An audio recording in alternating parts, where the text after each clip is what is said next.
ओम शांति। आज हम मीठे प्यारे बाबा की मधुर ईश्वरी महावाक्य साकार मुरली सुनेंगे 1 जुलाई 24 की।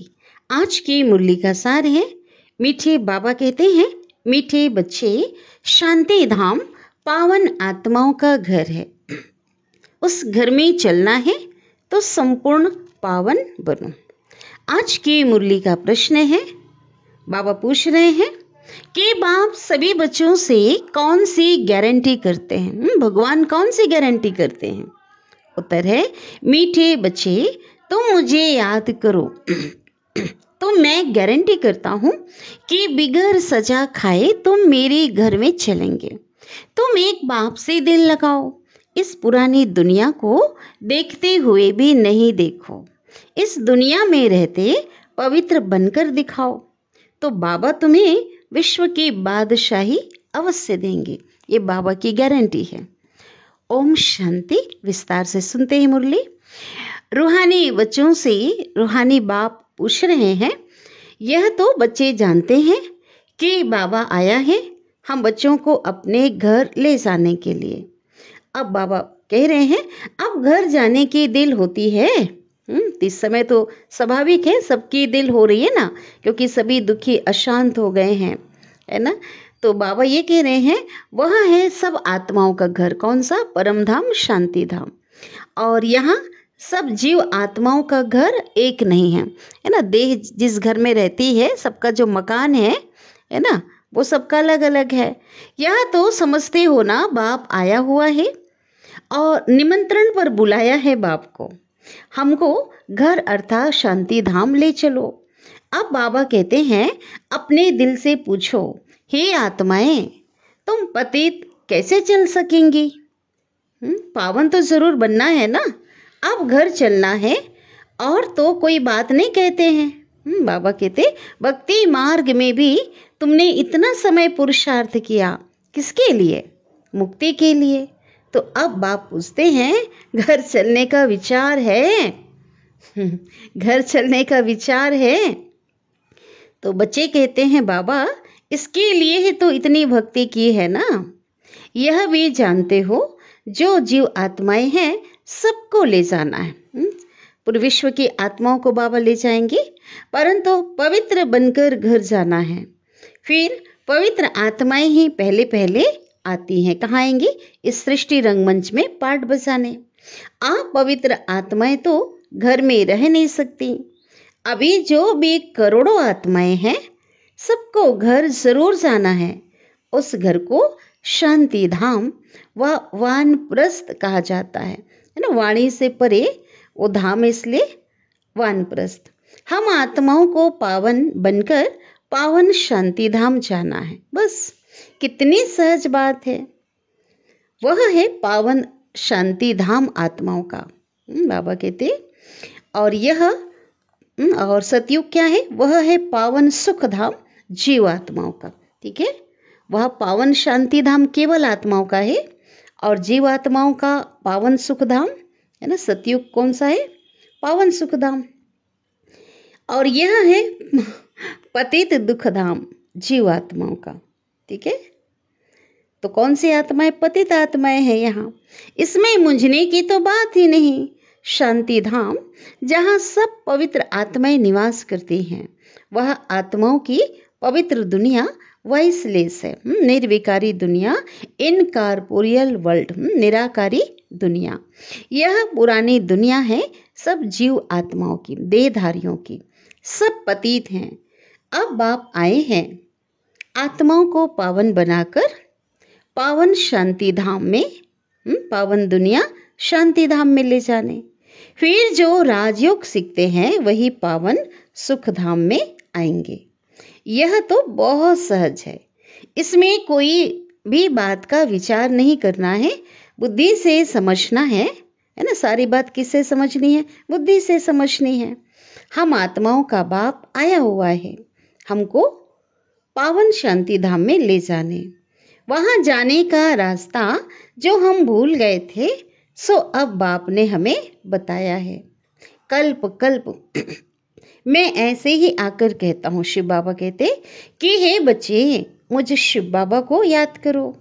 सर्व का सदगति दाता तो एक है सदगुरु ना, वही आकर बच्चों को पैगाम अथवा संदेश देते हैं, है ना। संदेश बाबा देते हैं ना, पैगाम देते अथवा श्रीमत देते हैं कि बच्चों अभी तुमको क्या करना है।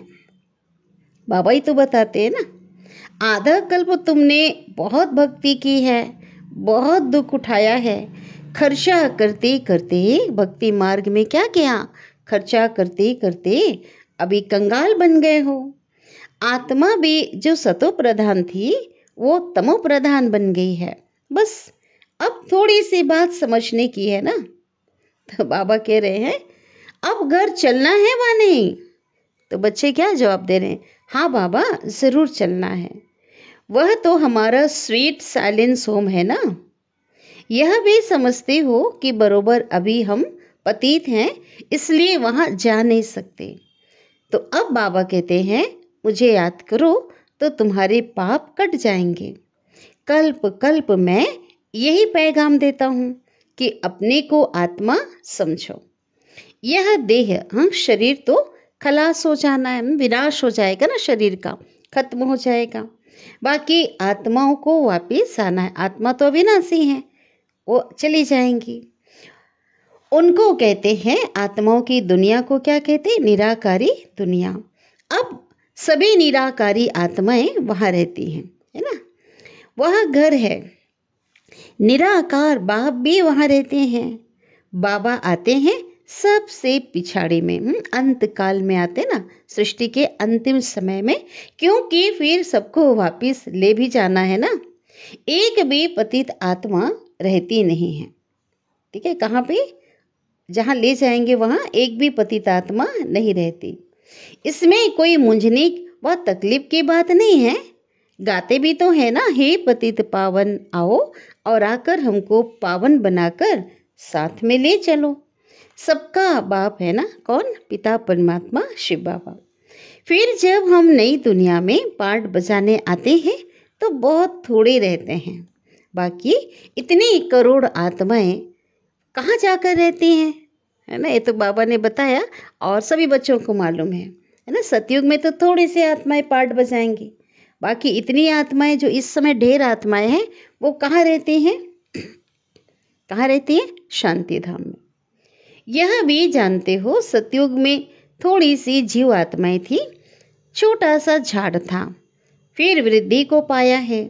झाड़ में अनेक धर्मों की क्या है, वैरायटी है, उसको ही कल्प वृक्ष कहा जाता है ना। अनेक धर्मों की वैरायटी वाला जो झाड़ है उसे क्या कहा जाता है, मनुष्य सृष्टि का कल्प वृक्ष।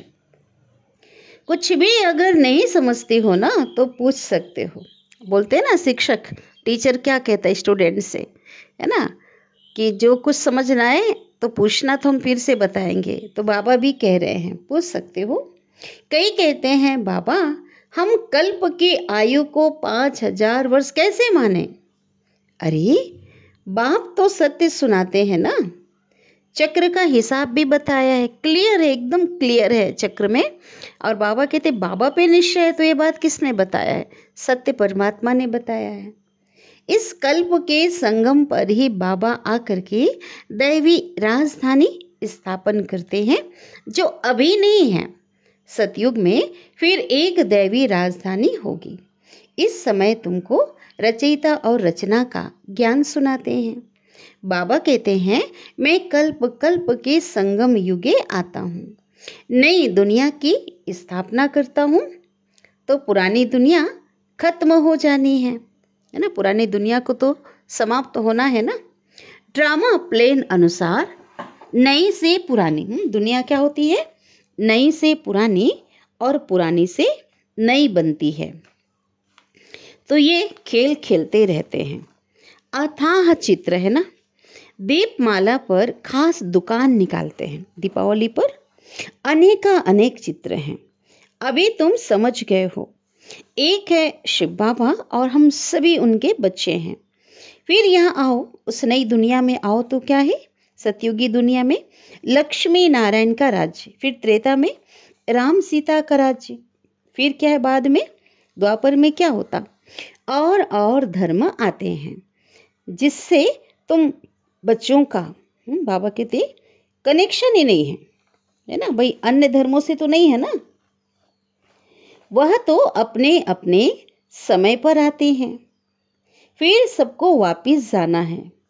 तुम बच्चों को भी अब घर जाना है। यह सारी दुनिया विनाश होनी है। अब इसमें क्या रहना है? बाबा कहते हैं तो खत्म होना है। अब इसमें क्या रहना है?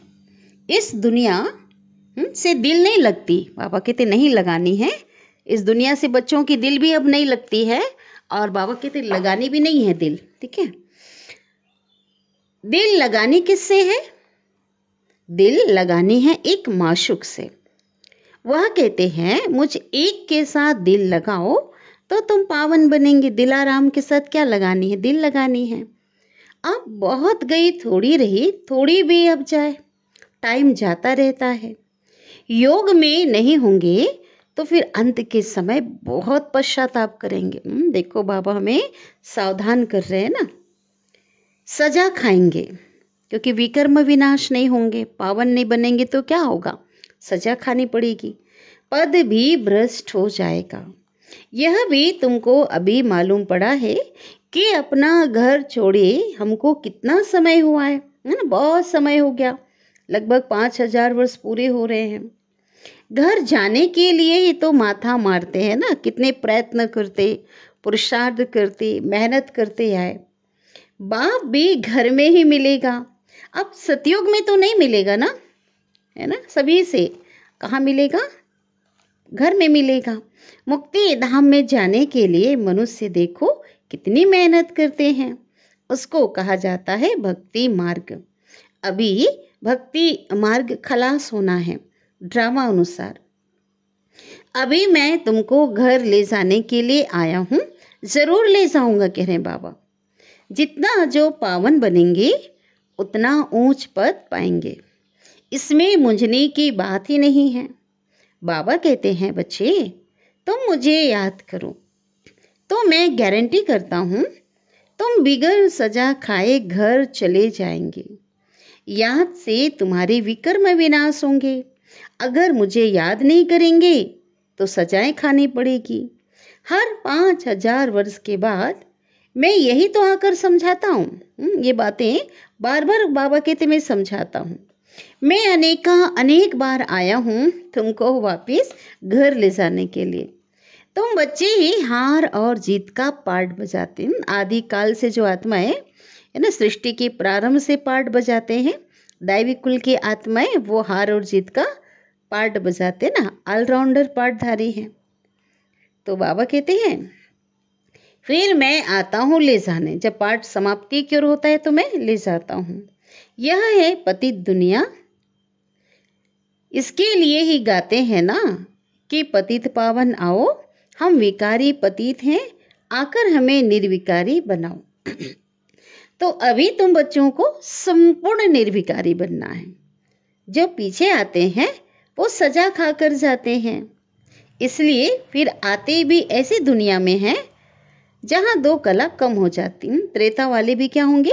बहुत सजाएं खानी पड़ेगी ना, है ना? रोटी खा के क्या सजा खा के मानी मिलेगी? ऐसी नहीं मिलेगी वहाँ पे ना। त्रेता वाली आत्माएं क्या होंगी? सजाएं खाएंगी। उनको संपूर्ण पवित्र नहीं कहेंगे। इसलिए अब पुरुषार्थ भी पूरा करना चाहिए। ऐसा ना हो कि कम पद हो जाए। बल रावण राज्य नहीं है, बाबा कहते त्रेता में रावण राज्य नहीं है, परंतु पद तो नंबरवार है ना, 2 कला तो कम हो गई ना। आत्मा में खाद पड़ती है तो फिर उसको शरीर भी ऐसा मिलेगा। आत्मा ही गोल्डन एजेड से सिल्वर एजेड बन जाती है। चांदी की खाद आत्मा में पड़ती है। फिर क्या होता है? फिर जैसे जैसे समय बीतता जाता दिन प्रतिदिन जास्ती और चीची खाद पड़ती है, मुलम्मे की मिलावट होती जाती है ना। फिर है ना, त्रेता के बाद से और नीचे की ओर बाबा कहते आते जाते हो। बाबा तो बहुत अच्छी रीति समझाते हैं। कोई नहीं समझते हैं तो हाथ उठाओ। बाबा कह रहे हैं एकदम परफेक्ट बाबा समझा रहे हैं। फिर भी बाबा पूछते हैं कि किसी को समझ अगर नहीं आ रहा है तो हाथ उठाओ। फिर क्या कह रहे हैं बाबा, जिसने 84 जन्मों का चक्र लगाया है उनको ही समझाएंगे। बाबा कहते हैं इनके 84 जन्मों के अंत में ही मैं आकर इनमें प्रवेश करता हूँ और इनको ही फिर पहले नंबर में आना है। पहले नंबर में ब्रह्मा बाबा थे और उनको ही फिर से आना है। जो पहले था वह लास्ट में, बाबा कहते हैं जो पहले था वह लास्ट में है और उनको ही पहले नंबर में जाना है। जो बहुत जन्मों के अंत में पतित बन गया है, मैं पतित पावन उनके ही शरीर में आता हूँ और पहले उनको पावन बनाता हूँ। कितना क्लियर करके मैं समझाता हूँ, कह रहे हैं बाबा, है ना। कहेंगे समझा ही रहे ना, तो बाबा कहते मैं तो बहुत क्लियर समझाता हूँ। मुझे याद करो तो तुम्हारे पाप भस्म होंगे। गीता का ज्ञान तो तुमने बहुत बार सुना है ना, भक्ति मार्ग से सुनते आए और सुनाया है, परंतु उनसे भी तुमने सदगति को नहीं पाया। बाबा कहते तुम्हारी तो दुर्गति ही होती आई जन्म जन्मांतर सुनने के बाद भी। वह सन्यासियों ने तुमको मीठी मीठी आवाज से, है ना, बहुत ही रमणीक रीति से मीठी मीठी आवाज में भी शास्त्र सुना है, जिस आवाज को सुन करके बड़े बड़े आदमी जाकर इकट्ठे होते हैं। कर्ण रस है ना भक्ति मार्ग है ही कर्ण रस। इसमें तो आत्मा को बाबा को याद करना है, अपने पिता को याद करना है ना। ज्ञान मार्ग में भक्ति मार्ग अब पूरा होता है, तो बाबा कहते हैं मैं तुम बच्चों को ज्ञान देने आया हूँ, ऐसा ज्ञान जो कोई नहीं जानते। मैं ही ज्ञान का सागर हूँ। ज्ञान कहा जाता है नॉलेज को, अंग्रेजी में क्या कहते हैं, नॉलेज। तुमको सब कुछ पढ़ाते हैं, 84 का चक्र भी समझाते हैं, तुम्हारे में सारी नॉलेज है। स्थूल वतन से सूक्ष्म वतन क्रॉस कर फिर तुम मूल वतन में जाते, परम धाम जाते। पहले पहले है लक्ष्मी नारायण की डिनास्टी, राजधानी। तो बाबा कहते हैं वहाँ विकारी बच्चे नहीं होते हैं, सभी देवताएं बहुत प्योर होते हैं, है ना, विकारों का ज्ञान ही नहीं। तो बाबा कहते है ना, तो रावणी राज्य ने, रावण का राज्य ही नहीं है ना, योग बल से सब कुछ होता है। तुमको साक्षात्कार भी होता है, कहाँ, सतयुग में, कि अब बच्चा बन गर्भ महल में जाना है ना। एक शरीर छोड़ करके जब शरीर छोड़ने का समय आता है, फुल एज तो जीवन व्यतीत करेंगे, फिर क्या आता है कि अब मुझे जा करके फिर से बच्चा बनना है। खुशी से जाते हैं। यहाँ तो मनुष्य देखो कितना रोते चिल्लाते हैं, यहाँ तो गर्भ जेल में जाते हैं ना, है ना, तो बहुत सजा मिलती है उनको। और वहाँ तो रोने पिटने की बात ही नहीं है, शरीर तो बदलना जरूर है। जैसे सर्प का मिसाल है, सर्प क्या करता, कैचुली पुरानी हो जाती तो उसको उतार देता है ना, नई कैचुली उसको मिलती है ना। इसमें मुंझने की बात नहीं और जास्ती पूछने का भी नहीं रहता। एकदम पावन बनने के पुरुषार्थ में तुम बच्चों को बाबा कहते लग जाना चाहिए। बाप को याद करना मुश्किल होता है क्या?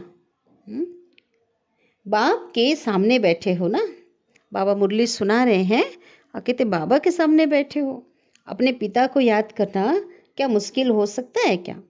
मैं तुम्हारा बाप तुमको सुख का वर्षा देता हूँ। तुम यह एक जन्म, इस अंतिम जन्म में क्या याद में नहीं रह सकते? क्या कह रहे हैं बाबा कि मैं तुम्हारा बाप तुमको सुख का वर्षा 121 जन्मों के लिए देता हूँ, तो क्या तुम इस अंतिम जन्म में मेरी याद में नहीं रह सकते? यहाँ अच्छी रीति समझते भी हैं। बाबा कहते फिर घर जाकर क्या करते? जो पुरुष लोग हैं, स्त्री आदि का चेहरा देखते हैं तो माया खा जाती। हाँ, माया खा जाती मना क्या होते, विकारी दृष्टि बन जाती है, गिर पड़ते हैं। चलते फिरते बाप और अपनी राजधानी को याद करो। दैवी गुण भी धारण करते हैं। सतयुग में यह गंदी चीजें, मांस आदि होता ही नहीं। बाबा कहते हैं विकारों को भी छोड़ दो, है ना। गंदा भोजन खाना भी, आहार विहार जितना भी है, गंदी चीज़ों को, आदतों को छोड़ दो। हमको बाबा कहते हम तुमको विश्व की बादशाही देता हूँ। बाबा कह रहे कितनी आमदनी होती है तो क्यों नहीं पवित्र रहेंगे। सिर्फ एक जन्म पवित्र रहना है ना। एक जन्म पवित्र रहने से कितनी भारी आमदनी हो जाती है। बल इकट्ठे रहो, स्त्री और पुरुष, पति पत्नी, बाबा कहते इकट्ठे रहो, लेकिन ज्ञान तलवार बीच में हो। पवित्र रह दिखाया तो सबसे ऊंच पद पाएंगे, क्योंकि बाल ब्रह्मचारी ठहरे। फिर नॉलेज भी चाहिए, औरों को आप समान बनाना है। सन्यासियों को दिखाना है कि कैसे हम इकट्ठे रहते, पवित्र रहते हैं ना। बाबा कहते वो तो असंभव समझते हैं ना सन्यासी। कहते आग और कपूस इकट्ठे नहीं रह सकती, स्त्री पुरुष इकट्ठे रहकर पवित्रता का पालन नहीं कर सकते, इसलिए तो सन्यास लेते हैं। तो बाबा कहते झूठा सिद्ध करो, आप बताओ हमारे बीच में ज्ञान तलवार है, परमात्मा शक्ति है। तो उनको दिखाना है कि इकट्ठे रहकर कैसे हम पवित्र रहते हैं, तो समझेंगे इनमें तो बड़ी ताकत है। बाप कहते हैं इस एक जन्म पवित्र रहने से 21 जन्म तुम विश्व के मालिक बनेंगे। कितनी बड़ी प्राइज मिलती है, तो क्यों नहीं पवित्र रह दिखाएंगे। टाइम ही बाकी थोड़ा है। आवाज भी होता रहेगा। कौन सा आवाज? अंतिम विनाश काल का जो समय है ना, उसका आवाज होगा। आवाज भी होता रहेगा, अखबार में भी पड़ेगा। विनाश जैसे जैसे करीब आएगा, हलचल होगी तो अखबार में आएगा ना। रिहर्सल तो देखिए है ना, एक एटम बम से क्या हाल हो गया। अभी तक हॉस्पिटल में पड़े हैं। उस समय कोई नागासाकी का शायद हुआ होगा, है ना, जापान का जो हुआ था ना, हिरोशिमा नागासाकी शहर में जो प्रयोग किया गया था ना बम का। तो उस समय बाबा कहते अभी तक हॉस्पिटल में पड़े हैं। अभी तो ऐसे बम्स आदि बनाते हैं जो कोई तकलीफ नहीं ना, बहुत पावरफुल मिसाइल्स है, बम्स है, फट से खत्म। और यह रिहर्सल होकर, उस समय रिहर्सल बोला बाबा ने, अभी तो फिर फाइनल होगा, देखेंगे फट से मरते हैं व नहीं।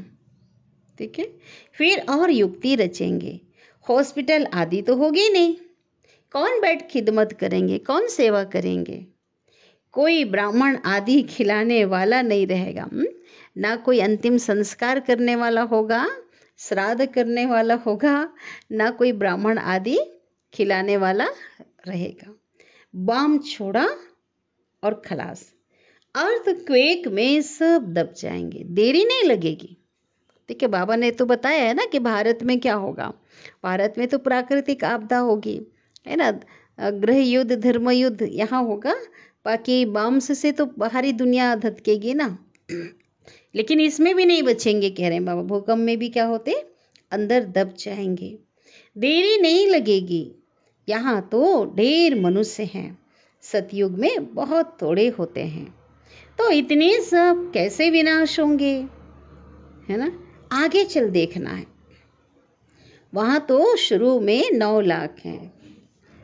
कहाँ? सतयुग के प्रारंभ में। फकीर भी तुम हो। अभी तो हमारा कुछ भी नहीं, एक बाबा है ना, सब कुछ ट्रस्टी हैं, फकीर हैं अभी। साहेब भी तुमको प्यारा है। साहेब कौन? शिव बाबा, परमात्मा तुमको प्यारा है। अभी सबको छोड़ अपने को आत्मा समझ लिया है ना, तो ऐसे फकीरों को बाप प्यारा लगता है। सतयुग में बहुत छोटा सा झाड़ होगा। बातें तो बहुत समझाते हैं। जो भी एक्टर्स हैं सब आत्माएं अविनाशी हैं, अपना अपना पार्ट बजाने आती हैं। कल्प कल्प तुम ही आकर के बाप से स्टूडेंट बन पड़ते हो। जानते हो बाबा हमको पवित्र बनाकर साथ में ले जाएंगे।